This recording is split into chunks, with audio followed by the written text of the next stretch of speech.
Hey Internet, Eric here. Been a while since I did one of these. Like I've always said in all my videos recently, it's just life's so freaking busy right now. However, you know what? It's been a while since I discussed Herschel Gordon Lewis. The first time I discussed him was with Blood Feast, and man, that movie was fucking boring. But you know what? A lot of people said that his next film is a lot better. I have seen the remake and discussed the remake on this channel before, but let's go with the original and what Lewis himself says is his personal favorite, 2000 Maniacs. Now, if you're new to my channel, welcome. I discuss plot, spoilers, specific scenes, what have you. This came out in 1964. Basic plot is, if you haven't seen the remake, it's pretty much the same thing. Group of, I'm not, well, the difference is it's not college kids. A group of people are driving through the South, going wherever they need to go, and they happen upon a detour that is purposely set by the townsfolk to go to a town called Pleasant Valley, which is celebrating their, is it centennial? 100-year anniversary, what have you. And they're pretty much being forced there or convinced to stay to join in the celebration, and eventually they are viciously murdered and attacked by the townsfolk. There's more to it. Let's get right down to it. The acting. I don't know that much about Herschel Gordon Lewis, and I can tell from, at least from Blood Feast and from this one, he pretty much just picked anyone and everyone who wanted to be in a movie. So I guess you would say are they the antagonists, the heroes, the good guys in this film? No one is memorable. It doesn't matter. There's a school teacher, there's a couple women, and then there's another guy. They don't matter. They're not awful. They're not great. They're just there to either die or survive. The main reason to watch this film, or the main performances that are memorable, are these three guys here. Now you have this guy. I don't know if he's actually called Mayor Buckman in this one. He is in the remake, but he is just this character here, this actor here. He was so joyful and over the top. And it's kind of funny seeing him act this way to, I guess you would say, the would-be victims when and there's no secret. They start attacking people like pretty quick. Knowing what he's going to do, and he's just so bubbly and, in his convincing of the people to stay. Oh, no, let's stay, have a party. You're the guest of honor. That usual bullshit. And he's just goofy as fuck. I really like him. You also have these two characters here. I don't know their names. No, this is... Okay, you got this guy here. Him, and he's got his brother or his cousin who wears like a straw hat. I'll talk about this guy in a second. Him and the guy that wears the straw hat, they're the comic relief. The movie starts off, and it's really fucking hilarious. You got the guy in the straw hat literally in a tree with binoculars, scoping out would-be victims.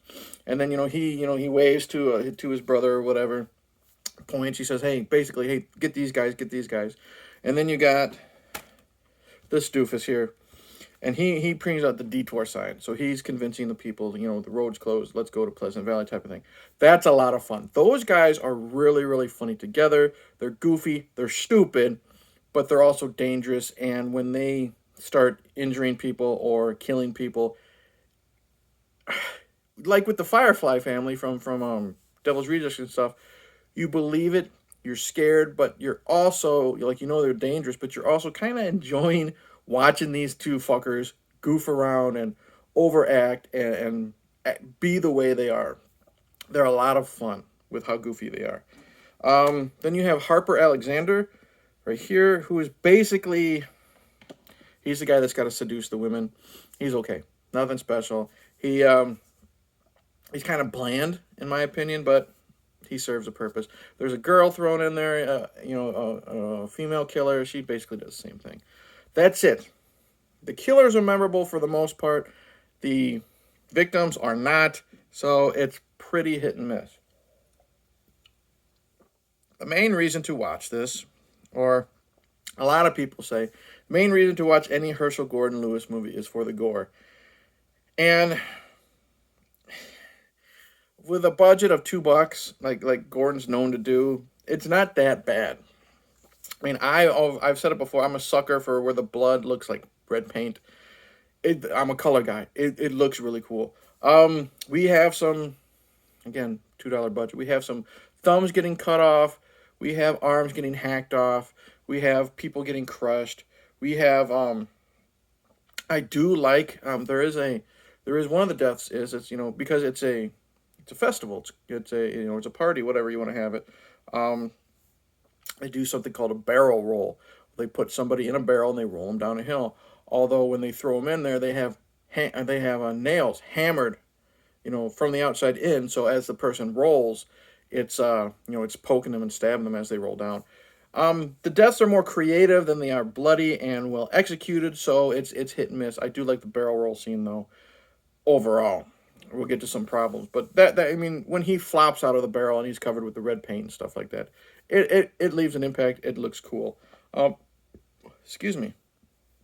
The downside of this movie, like I said with Herschel Gordon Lewis, basically picking, hey, you want to be in a movie? You want to be in a movie? At least that's how I get it.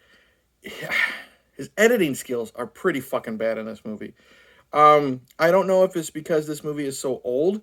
Um, it definitely has a grindhouse feel to it. You have the lines and the scratches in the film. You have the bad cuts, like someone's walking and then suddenly they're over here type of thing. Like here, like this guy here. He's walking here and then suddenly cut. He's all the way over here type of thing. And then you have the bad ADR. Like, it is awful. This movie has awful ADR. The barrel roll, for example, you have the mayor, his buddies, whatever, and they're trying to convince. I don't know if it's the school teacher. No, school teacher survives.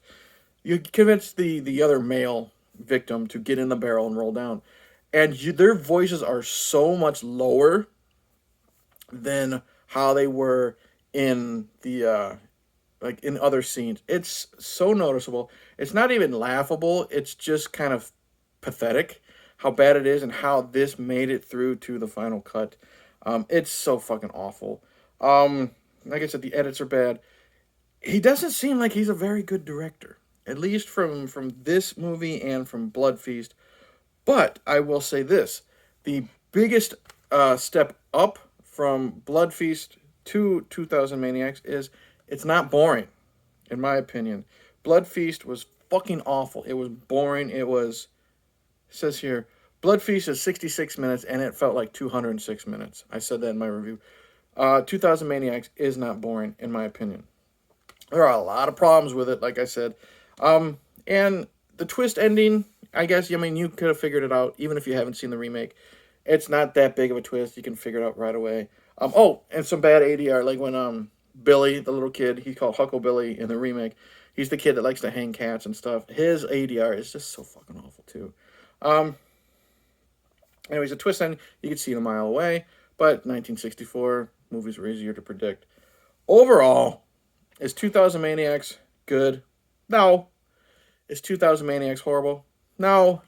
Is 2000 Maniacs there? Yeah.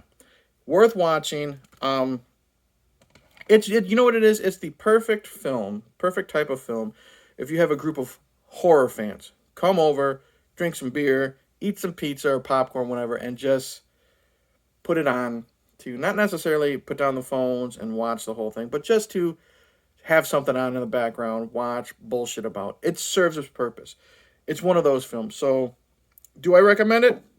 Sure, for that type of viewing. It might be a lot harder if you're watching it by yourself and you're watching it for like a discussion video here. But overall, 2000 Maniacs, not awful, not great. I do prefer the remake with Robert Englund and what the fuck is his name? The dude from Cabin Fever and Detroit Rock City. Who cares? You know who I'm talking about. Madman Pondo's in it, pro wrestler. But 2000 Maniacs, the original, worth a watch. It's not awful. It's not Don't Go Into the Woods Alone. It's not Blood Feast. It's just there. So that's it. That's all I have to say. Please comment below. Tell me what you think about this. If you love this movie, if you hate this movie, if you have no idea, you've never heard of it, tell me what you think of Herschel Gordon Lewis. Because like I said, I've only seen these two films of him. I know John Waters is a big fan because he's got a Blood Feast in Serial Mom, which I fucking love. I'm rambling. Don't know what else to say. Like, subscribe, click the bell. We got more stuff planned. when I have fucking time. I'm still doing vampire movies. The winner of the poll was Bordello Blood. That will be up soon.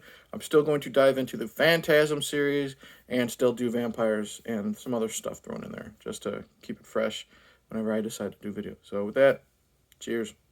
Chris Gordon. Got one more. Color Me Blood Red. Pray for me, people. Cheers.